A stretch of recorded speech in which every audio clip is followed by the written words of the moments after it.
nadzornika, dodala je Izabela. On je glavni. Nadzornik je upoznao Jacka sa redarom. Ja sam ovde da biste vi bezbedno radili, rekao je redar. Nema trkanja ni guranja, dodao je nadzornik. Sad idi i pomozi Alfiju. Da, gospodine, radosno je odgovorio Jack i odjurio. Zapamti da je opreznost na prvom mestu, doviknuo je redar. Alfi je buldožer. On i najteži posao obavlja kao da se igra.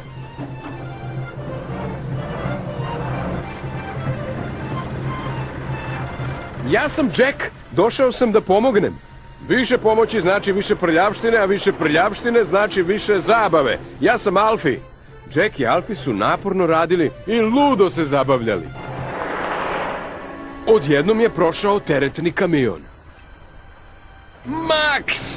Zavapio je Alfi. Znači to je Max? Rekao je Jack. Thomas je bio u pravu, on je problem. Pripazi se! Povikao je Alfi. Max se zaustavio na vreme. Jack je odbio da se pomeri. Nemoj da si nasilan, hrabro je rekao Jack. Zar ne znaš za šalu? Zabrundao je Max i otišao.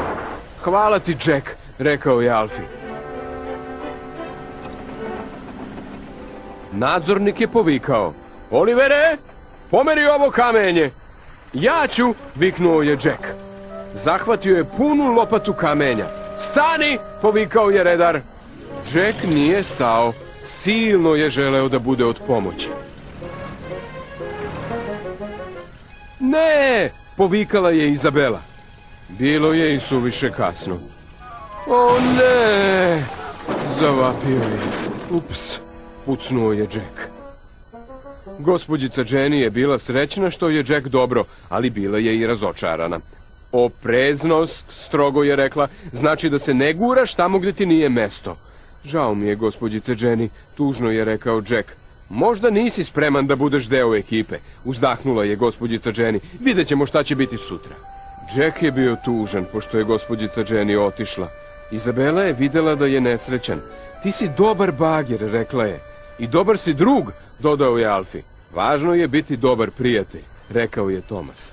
Zbog toga se Jack osjećao malo bolje.